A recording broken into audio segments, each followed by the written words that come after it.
Just because I always do it, get up!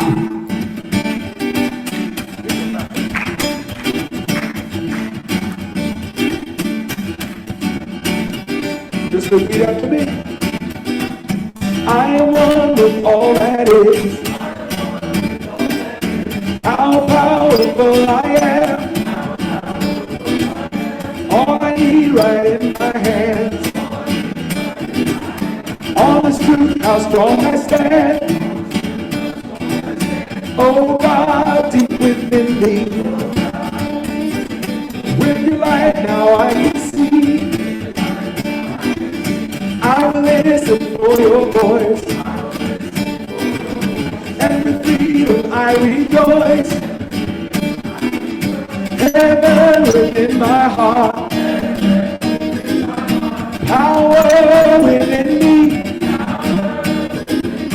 Open the door, let blessings rain.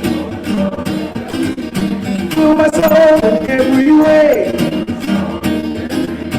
Higher, higher as we go. Like water we will flow. Unify my mind, my soul. As above, so below.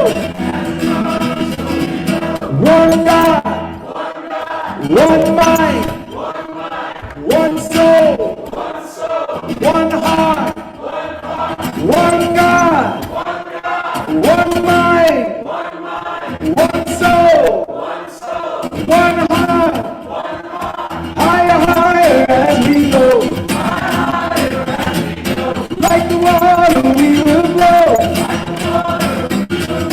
Unify my mind, my soul. As above, so below. One God, one mind, one soul, one heart. One God, one mind, one soul, one heart. Higher, higher as we go. Like the water we will go. Unify my mind, my soul. As above, so below. As above, so below. As above, so below. Good morning.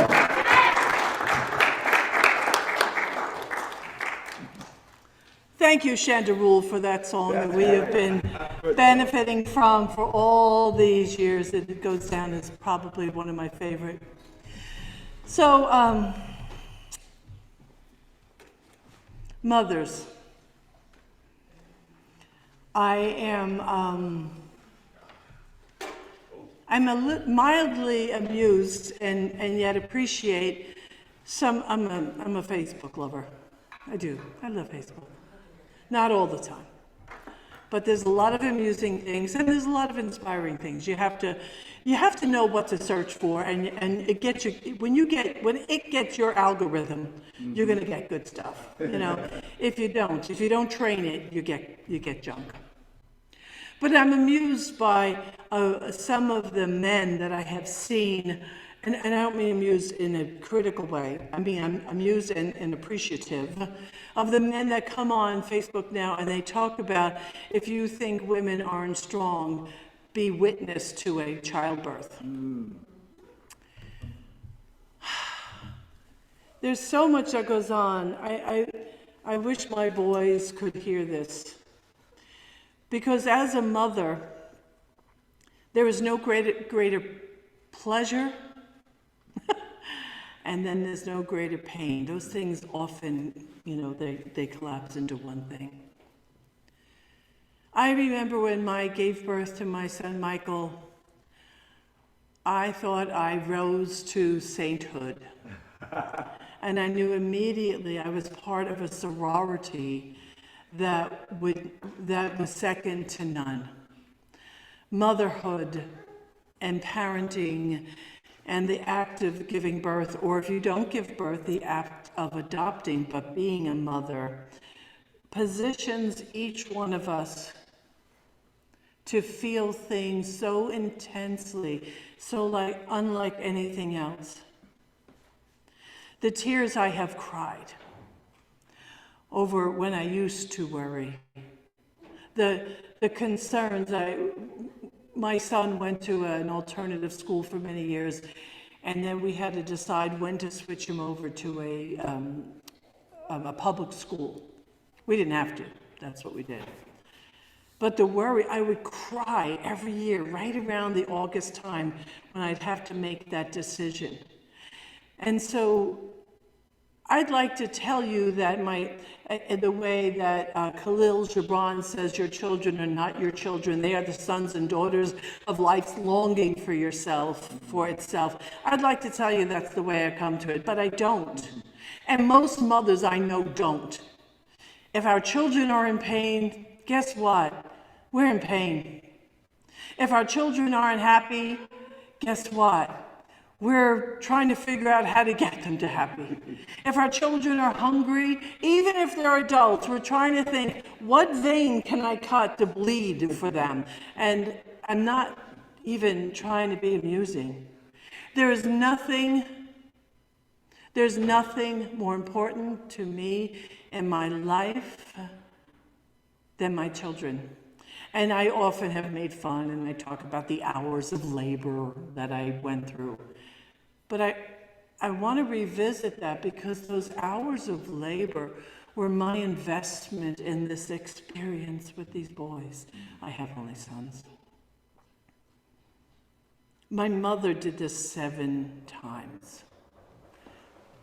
Thank you for letting them in. My mother did this 7 times. My mother had a hard life. It was not a pretty life. But I still say, I love you, Mommy. I love you, and I thank you for saying yes and for giving birth to me. And so for the moms out there, the ones that gave birth, the ones that adopted, the ones that became a mother at a much later age, the ones that tried to give birth and instead there were miscarriages, the ones that adopted in all forms, to the gay couples who are having children. Parenting and mothering comes in all forms, all forms.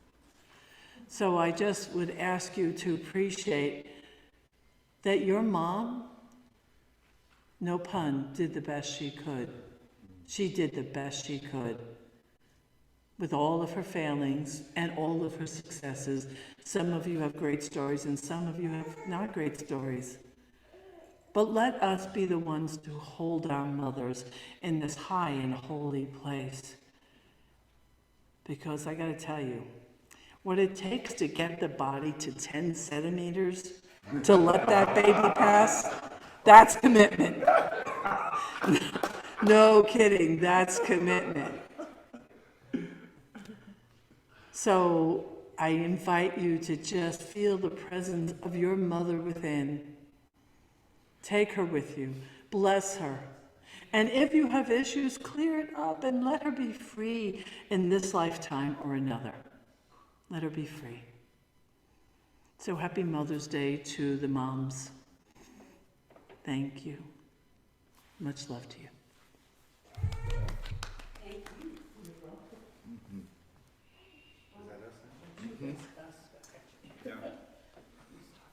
Yeah, hi. We're going to do something a little different today. We're going to have a conversation about the shadow.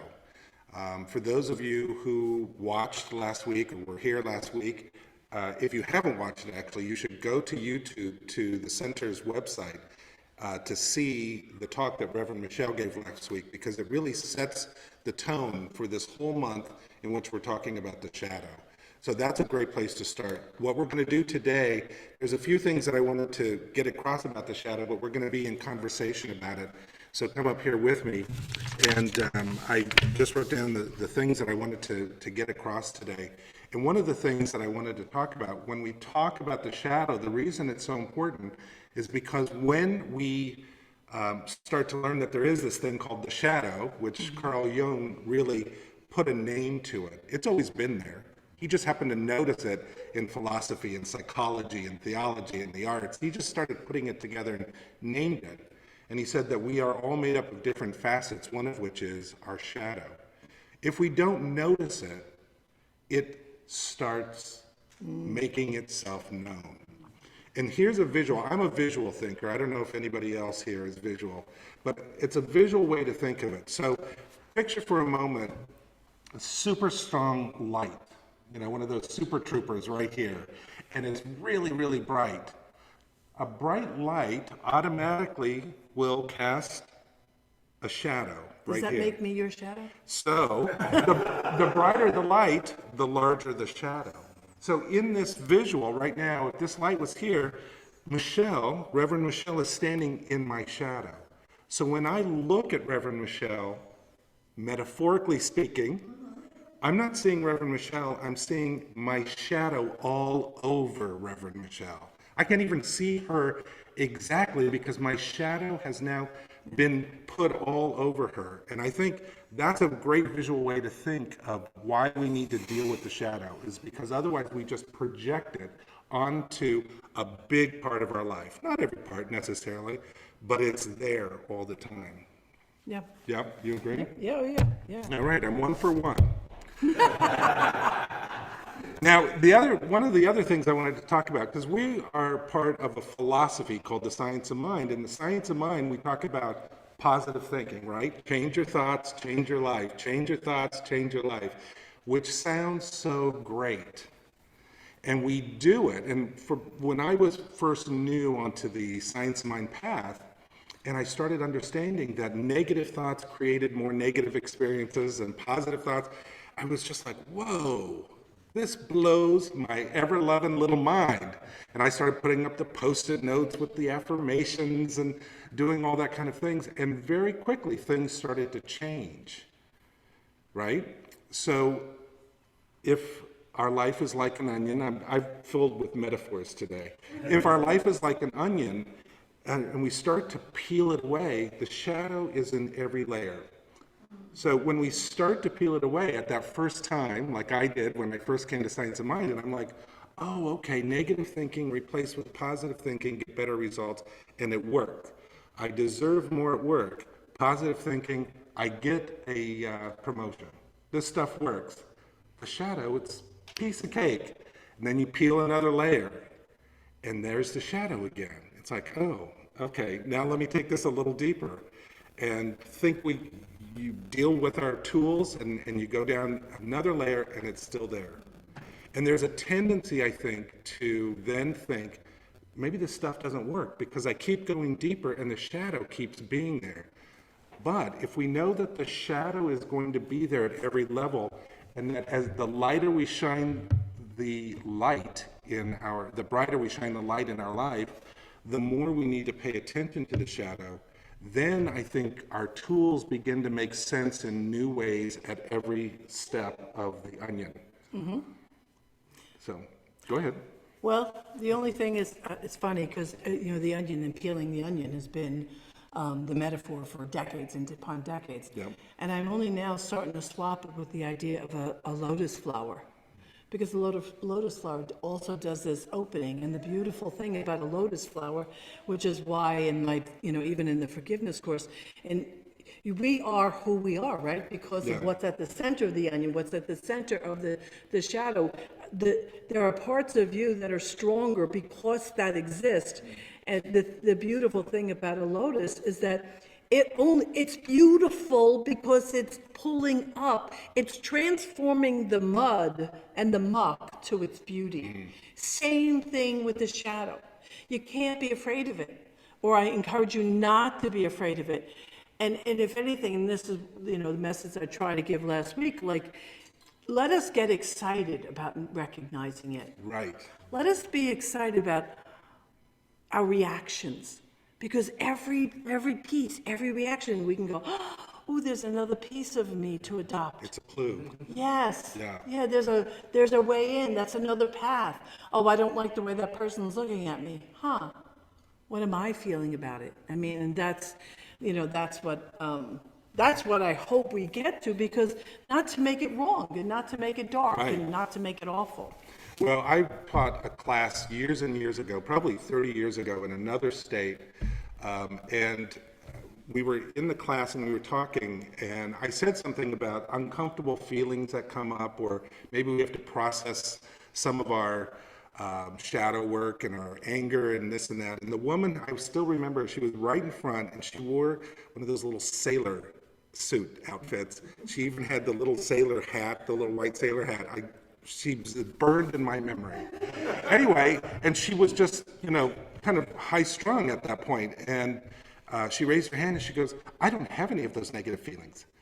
And I said, okay, well, I think we all have negative feelings within us and the shadow and all that. And she goes, I don't. I go to the science of my church, and they told me I should never have a negative thought, so I never do. And I said, well, everybody has negative thoughts, like even if you're driving in traffic or whatever. I mean, that's a petri dish of negative thinking right there. She goes, nope, I never do. I'm not supposed to, and so I don't. And it was so weird because the room went silent. We could all feel it, right? I felt rage actually underneath it. But what she was doing was she was using the tools in a way that they now call, the term now is called toxic positivity, which means that we use it in a way that actually is negative, but we think we're using another Jung term, our persona, the mask that we present to the world. Everything's fine, happy, happy, happy, all good. I'm great. Oh, great. My teeth are clenched and I haven't had a bowel movement in 6 days, but I'm great. And, woo. Where was I? Well, and so Anyway, so that's how we can use the tools maybe incorrectly. well, yeah, and for those of you who thinking, but I am positive all the time. So there is and this is, I've never studied spiral dynamics, but I understand the rudimentary parts of it. And so this, as we spiral up emotionally and spiritually, the fact that if I say as a beginner student, I say, no, I will not allow any negativity in my life and everything's fine, there's probably some denial going on, right? Yeah. But as we evolve, as you and I do our spiritual practices and we evolve, there is a place where we're probably not going to entertain the negativity that is always at your doorstep. Yeah. But what happens is you're not denying it. Right. That's the secret, folks. We can't deny what's in front of our face. And unfortunately, I taught a shadow class, just finished teaching this, and there was a person that couldn't be online with us because of technical whatever.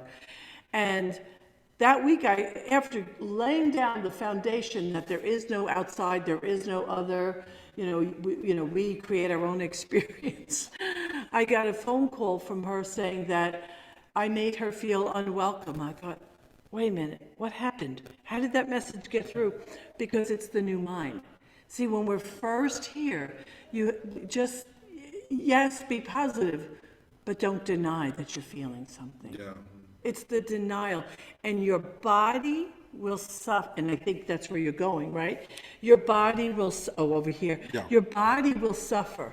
If you and I do not embrace what's possible about ourselves and we live in our denial, your health is going to suffer. Yeah. And Gabor Mate is, oh my God, that book on, please everybody read The Myth of Normal, because his emphasis on stress, the emphasis on stress, the impact on the body is unquestionable. Yeah. And it's all caught up in denying the shadow. Well, and I think this is one area where in our movement, people can get a little tripped up because there is a part of our teaching that we call denials. Right, And Denial is not the same as denying something. You know, the woman in the little sailor outfit was denying any negative feelings that she had going on in her body, in her mind, and her emotions. Denying it, saying it doesn't exist, is toxic. That is toxic, and it turns toxic within us. Eckhart Tolle, in his book, The Power of Now, he talks about, he calls the shadow, his kind of version of it is, he calls it pain bodies. And he says, what we do is we don't let it out, it becomes energy that stays inside of us and just swirls and swirls. The denial, do you want to talk about what denial in science of mind means? It's a little different. Yeah, I can, but I also have a little funny story. In high school, when asked something when you were being asked about, did you do something?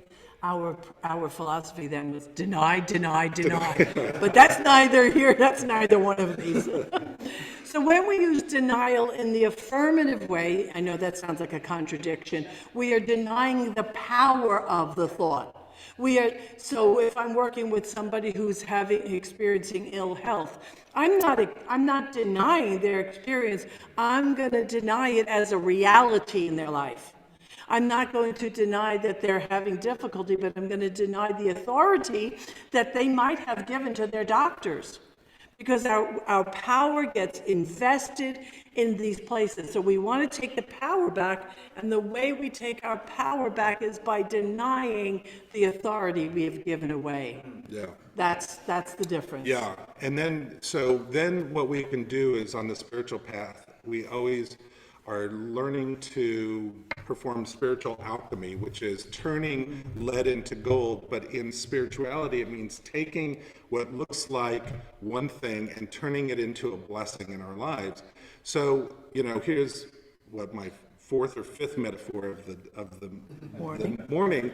But, you know, like if Jung is right, and Jung says there are many facets that create each one of us, of which the shadow self is one of them. But picture for a second you at the head of a boardroom table, and all the facets are sitting around the table.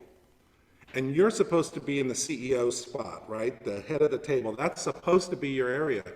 But if we don't even acknowledge the shadow, what happens is the shadow ends up taking that spot at the head of the boardroom table that is our life, and starts running things. And soon the shadow begins leaking out in very strange ways. At first, it's small things. You can be angry with somebody. You begin projecting, you know, onto your life. You start creating drama. But the more we deny it or not deal with it, the more it leaks out and it becomes bigger and bigger. And we have to do more and more to cover it up. Addictions and all sorts of things. And sometimes we get sick from all this. So it really is important for us to learn about it. And I love the idea of the pain bodies. And one of the things that is so great about Eckhart Tolle and The Power of Now, and works the Gabor Mate book and the Untethered Soul also talked about it, is he says, I'm going to paraphrase, I'm going to reinterpret it, the Joel Fontino's version of The Power of Now. He says, the shadow is always going to sit at the table. We would love to have shadow taken from the room, you know, get security, take him out of the room, but that doesn't happen. Shadow is going to sit at the table, but when we know what the shadow is and what it looks like, how it shows up in our life, then it has its proper place at the table. What he says is, with these pain bodies, the shadow energy within us, they don't leave, but there is a way that we can lessen their power over our lives, that we can affirm that they don't have as much power. And he says, you don't try to kick it out, you don't try to operate it out, you don't try to therapize it out, you don't try to do any of those things out, although some of those things are very helpful to learn to identify it. What you do is you notice it. You just notice it. You just notice it. And he says this is so great. He says, let me summarize the process of how to deal with our shadow or the pain bodies. He says, focus attention on the feeling inside you. Know that it is the pain body or the shadow. Accept that it is there. Don't think about it. Don't let the feeling turn into thinking. Don't judge it or analyze it. Don't make an identity of yourself from it. In other words, don't let that become your identity. Just stay present and continue to be the observer of what is happening inside you. And by doing this, he says, he goes on to say, just by noticing it and noticing that you are not it, it's at the table, but it is not you. You lessen the control that it has. And as you continue to do that, it has less and less control. It will always be there, but it will have less and less and less control. So last week I gave you 3 steps, and I've altered them a little bit, and it's to show me, guide me, grow me, shadow, show me shadow. Like, begin to encourage and begin to engage it as part of you. So shadow, show me what I need to know. So show me, guide me to what to look at. Guide me, shadow, guide me. And now you're having an openness, and your heart is open, and you're willing to say, wow, there's wisdom there. And then grow me from the shadow. But now I'm adding also, thank you. Thank the shadow, because every one of you right now has someone in your life. Some of you have more than one someone's who you think is the exception. You think it's the exception of this concept, and you think they really are a knucklehead. Can you admit that you might have someone in your life that you're convinced is a knucklehead? Oh, yeah. Yeah, right? However, we are here to encourage you. This is why we're here all month long. Yep. We are here all month long to encourage you to not be convinced that other has power. To not give them any power ever, ever, ever. There's always going to be knuckleheads in the world. You're always going to look around and go, oh man, I don't know why. But if we don't give it our power and remember why, the why, and did you say this already? The why is because packed within every shadow is a bounty of personal power, personal self-realization that is right there, but you have to go into the middle of it in order to tap it. Well, that was one of the most powerful moments for me, just personally, was a moment that I had where, you know the monster underneath the bed? Did anybody else have a monster underneath the bed and you didn't want to put your feet over the bed in case? My monster was in my household. Well, I'm talking the metaphor. I know, I'm just saying, but some of us have monsters in the household who are also turned out to be those shadows. But this is, in this metaphor, like I used to always not want to put my feet over the bed because I didn't want the witch to go like this, and snatch my feet. It's the same way with the Jaws. They call it the Jaws syndrome, where people don't like to swim in the deep because they don't know if we're so ingrained with that movie poster of the shark. Anyway, so I had that thought in my head, and it finally occurred to me one day, why is there a monster under my bed? How did that monster get there? And maybe I should ask it some questions. Why are you here? And all of that. And it just shifted, and I thought, oh, that's a completely different way to go through life. Not being afraid of going over edges in case something happens, which is the shadow underneath. Instead, doing what Reverend Michelle says, which is, in a sense, having a dialogue, doing the dance with your shadow. The last thing, just watching time, I wanted to say is, so, it's great when people like Eckhart Tolle or Gabor Mate or all these people can say this, but I'm from the Midwest, and it's always like, well, just tell me how, and just be plain speaking, tell me how. So the way that I have found that helps me deal with my shadow after years of doing shadow work is doing what Julia Cameron talks about in The Artist's Way, which is called morning pages. Morning pages are 3 pages that you write every morning. The first thing you do when you get up in the morning, you write them by hand in a journal, and you do 3 pages a day. She calls it a brain dump. And what it is it's not a journal, and it's not setting goals, and it's not affirmations, and it's not any of that. It literally is just waking up and dumping out all the stuff that pops up in our head. She said the Jungians always say you have 45 minutes before your brain starts taking over. You're open for 45 minutes before you kind of get into the day and close off and go forward. So for that 45 minutes, you write out and you literally let this out. I have found that when I do that, that is the shadow parts of me come out, and they ain't pretty. And she will say that. And I just wanted to read this little section here. She said, for the first time practitioner of morning pages, again, it's 3 pages every morning, 7 days a week, that you write out. The impact of many previously avoided emotions may be overwhelming. We are accustomed to being vague, but this no longer serves us. We are accustomed to saying, I feel okay about that, when actually we may feel something quite different. Writing out morning pages dares us to be specific. Instead of saying, I feel okay, we may find ourselves saying, I feel angry, I feel annoyed, I feel threatened, or any number of things, and none of them are okay to us. As we learn to name and claim our feelings, those feelings become less overwhelming. That's the idea. When you just look at it, it becomes less powerful. As we admit our negative emotions, we begin to stop thinking of them as bad. We may find ourselves writing, I'm threatened, or I'm jealous, or I'm mad. Feeling our previously ignored emotions gives us a leg up in dealing with them. We are no longer ambushed. As we use our morning pages to explore and express our difficult feelings, we are teaching ourselves the valuable art of authenticity.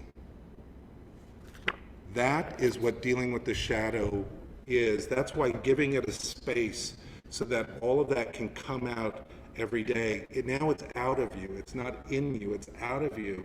And then we can actually be more authentic in our life. We're not going to be like the lady in the sailor suit going, everything's fine, I'm good going through life. We can actually say, you know what, this is how I feel. Oh, now that I know how I feel, now that I can claim it, now that life has shown it to me, it can guide me into the places I want to go. And when we do that, in that way, working with the shadow becomes really one of the greatest gifts along the spiritual path. So one more little set of questions I want to give you too, because these questions help you to unearth. When someone is just irritating your last nerve, whether it's driving the car, your wife, your husband, your sibling, it doesn't matter. You have an experience. Name the experience and then ask yourself these 3 questions. Am I that? And be honest with yourself. And maybe you're not. Maybe you're not being that at this time, but maybe you were. So then the next question is, have I been that? Be honest with yourself. And if you can't agree, that if you don't feel like you have been that, then the third one is, do I object to that? Like, do I object to that? Do I judge that? Do I make that wrong? Those are the 3 questions that will stop distracting you from the outside and bring you inside. Yeah. And there you're going to mine the gold, because you're going to realize, oh, this is just old stuff trying to come out. That's all that's happening here. It's just the old stuff. And it's there for your mining, and it's there for your growth. And it's important to get help along the way. You just finished a class on this. I'm just about to start a class on It's Never Too Late to Begin Again, Creativity at Midlife, starting hopefully June 17th. And you'll have more classes in this area. So take classes, and that will help to also draw all of this out and to find ways to deal with it. And You're going to do that class early in the day, right? well, Because we have the picnic that day. oh, Just well, remind it's me. Saturday morning. I think it's at 10 a.m. So Okay, plenty of time. Plenty of time. Picnic isn't until 3 in the afternoon. Is there a question? Well, you just answered the question a minute ago what I was going to ask, but I just want to point something out. We may be here for you all month, necessarily be here. Not in the building, that's right. Just, because you said we're here for you all month. Next week, we're only online. They Yes. should, that's why you should pay attention to the emails that you get every week, every Thursday, to find out exactly what's Or going on. if you just jump on the website, we have a pop-up. Pop-up comes and it tells you where we are, because just now, we just took July 2nd off the calendar, just so you know that. CSLNJ.org. Yes, there you go. You're gonna treat us out of here? I will. I'll take us to a great place. Okay. So let's just close this wonderful dialogue. Dialogue with your shadow, just the way that Reverend Michelle and I just dialogued about the shadow. Let's just close our eyes and go to that place that Reverend Michelle mentioned earlier, that place that has never been hurt, that is the perfect center, underneath and in the center of everything of who we are, and that's the place where we get to breathe. We're always safe there. And as we go to that place, just take another breath deeper. Feel yourself there. That's your soul. That's the place that is beyond or can never be touched by anything, including everything we talked about today. That's the place where we turn lead into gold. It's the place where we can see through the eyes of the divine. We can see through the shadow to the gift underneath. So as we take a breath and know that we are completely filled in this place with that oneness, that perfectness, that is who we are, and all we need to do is to come back to this place to breathe. So I know this right now for myself, for everybody here, that we have easy access to that beautiful center, that oneness that we are. And we allow that more and more to be who we are as we walk in the world. We allow that more and more to be the way that we look at the world, so that we're not seeing shadows everywhere, but instead we are seeing the light. So with that as our compass, I now know that we walk out of this room or end this prayer bigger, more expanded, and more connected than ever before. I allow that divine mother energy right now to just infiltrate all of these words and all of whoever's listening to these words. And I give thanks for that, knowing that even as I say these words, we are guided and directed every step of the way in beautiful, open, amazing, aware ways. Thank you, life. Thank you, breath. And together we say, and so it is.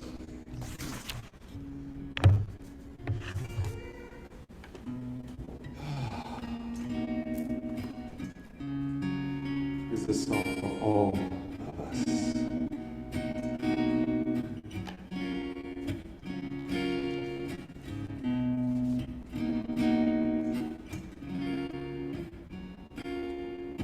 Some say we're born in the tummy. Some say we're born in the heart. The one that your soul knows as mommy may not have been there from the start. Mother's a special vocation,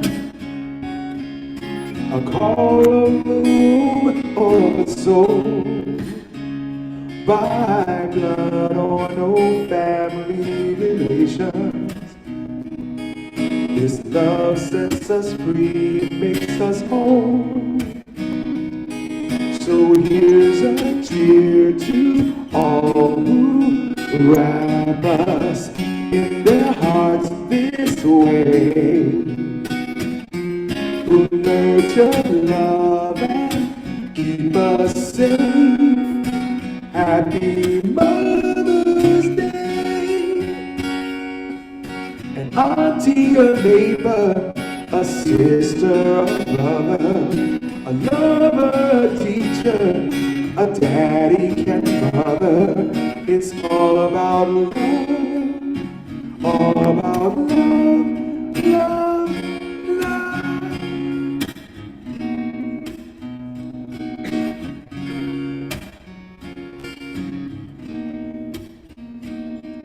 From all babies born in the tummy, and from all babies born who are not, we all send you love and say thank you for giving the love that you got.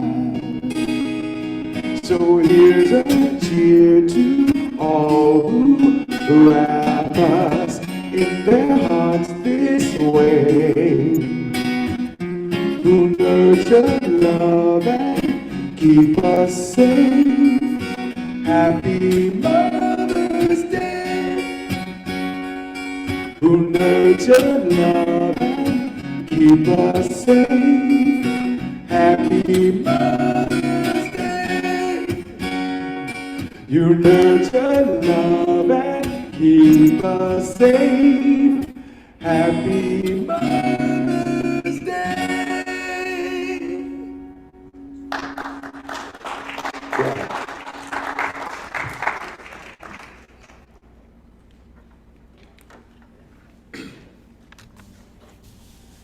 Thank you again, Ty and Clyde, for that beautiful music. Thank you so much.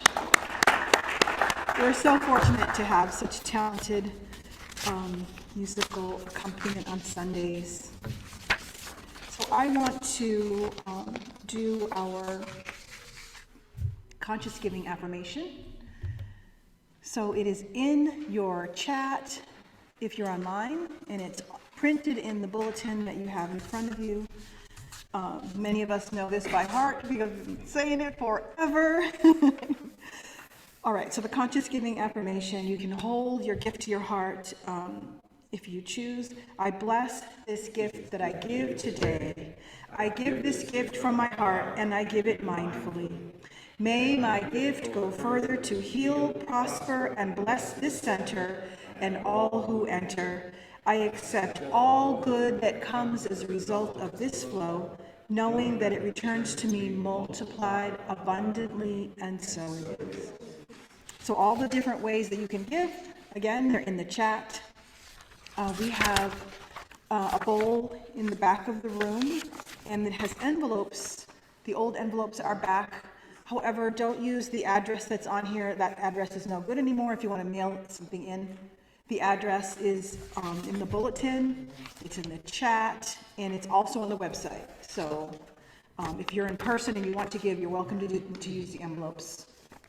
And next, I want to share our opportunities.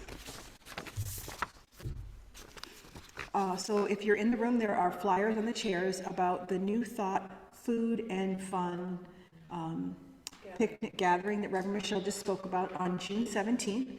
You can register. There's a link in the chat. I believe Neil's doing that right now. That you can register on Breeze. Please check the website. There's always, and the newsletters that come each week that have information about what's all the opportunities that are available. So one opportunity is Change Your Thinking, Change Your Life with Reverend Michelle and Reverend Megan Morrill. It starts on May 31st at 7 p.m. and there's a link to register for that. Reverend Michelle's Forgiveness, the Course. Join Reverend Michelle's newly named course designed around the heart of forgiveness that is combined with the strength of principle as we practice it in the science of mind.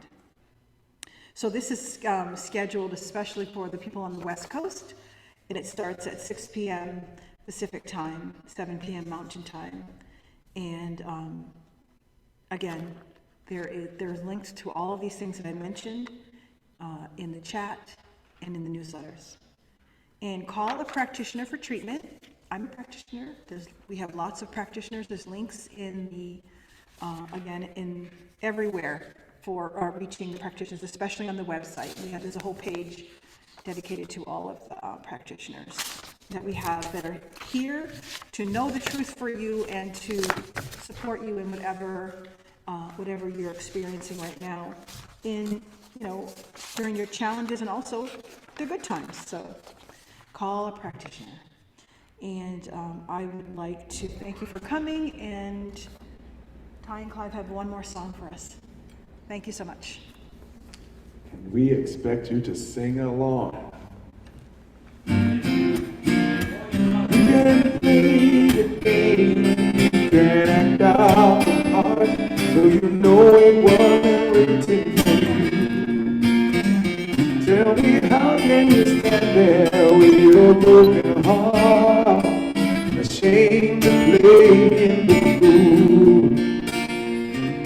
One king can lead to another. It doesn't take any sacrifice. Oh, father and mother, sister and brother, if it feels nice, don't think twice. Just shower the people you love with love. Show them the way that you feel. Things are gonna work out fine if you only will. Do as I say, shower the people you love with love. Show them the way you feel. Things are gonna be much better if you only will.